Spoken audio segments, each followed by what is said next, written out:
Oi, gente, tudo bem?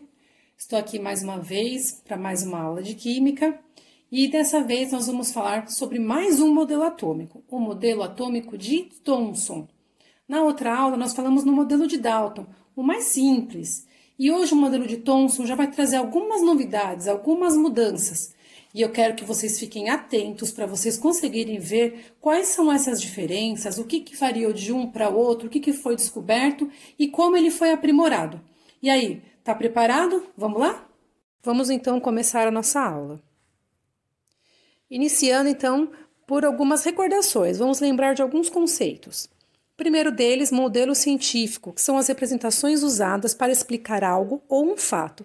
E nós estamos trabalhando com que tipo de modelo? Modelo atômico, sendo que o primeiro, o modelo de Dalton, que é anterior ao que nós estamos vendo hoje, e ele supunha que o átomo era indivisível e indestrutível. Percebam que estou dizendo as palavras no passado, porque de um modelo atômico para outro sempre ocorrem mudanças.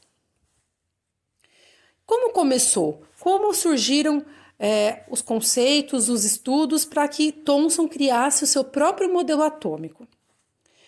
Ele então foi um físico britânico e investigava raios catódicos. O que são raios catódicos? São raios emitidos quando uma alta diferença de potencial é aplicada entre dois eletrodos em um tubo de vidro sob vácuo.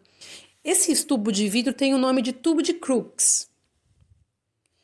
E aí vamos falar um pouquinho mais sobre esses raios catódicos. Eles são feixes de partículas carregadas negativamente, produzidas pelo eletrodo negativo, o cátodo. Então essas partículas vão do eletrodo negativo, que é chamado de cátodo, para o eletrodo positivo, que é chamado de ânodo. Como era esse equipamento? Era esse tubo mais ou menos como esse daqui. Então, haviam esses dois eletrodos, o positivo e o negativo, e passava uma corrente por dentro desse tubo que é preenchido por um gás rarefeito ou por vácuo. E com essa corrente passando, com essa DDP sendo transmitida para esse tubo, foi percebido com o tempo que aparecia uma mancha nesse tubo. Então, aqui ele faz no cantinho direito como se fosse uma mancha. E essa mancha, ela tinha uma direção, era como se ela estivesse saindo do negativo e indo para o positivo. Ela estava sendo atraída por um determinado local desse tubo. E sobre essas partículas ainda, o que nós podemos dizer? Independente do tipo de metal que era usado, as partículas elas eram sempre iguais, sendo parte do átomo, ou seja, elas estavam dentro do átomo, elas não eram criadas aleatoriamente ou do nada elas surgiam, mas elas já estavam dentro do átomo. Então, por estarem lá, se elas fazem parte do átomo, então cai agora por terra a ideia de que o átomo é indivisível. E nesse momento, em 1897, foi descoberto o elétron, que é a carga negativa, ou melhor, a partícula de carga negativa do átomo. Bom, sobre a carga do átomo. Embora os elétrons sejam negativos, a carga total do átomo é zero. Por que isso? Porque para Thomson, o átomo ele era uma esfera meio que gelatinosa de carga positiva. E esses elétrons estavam como flutuando nele, coladinhos nessa esfera. Então, a quantidade de cargas positivas é sempre igual à carga negativa. No século XX, os cientistas compreenderam que as cargas positivas e negativas deveriam ser iguais em quantidade. Foi o que eu acabei de dizer para vocês.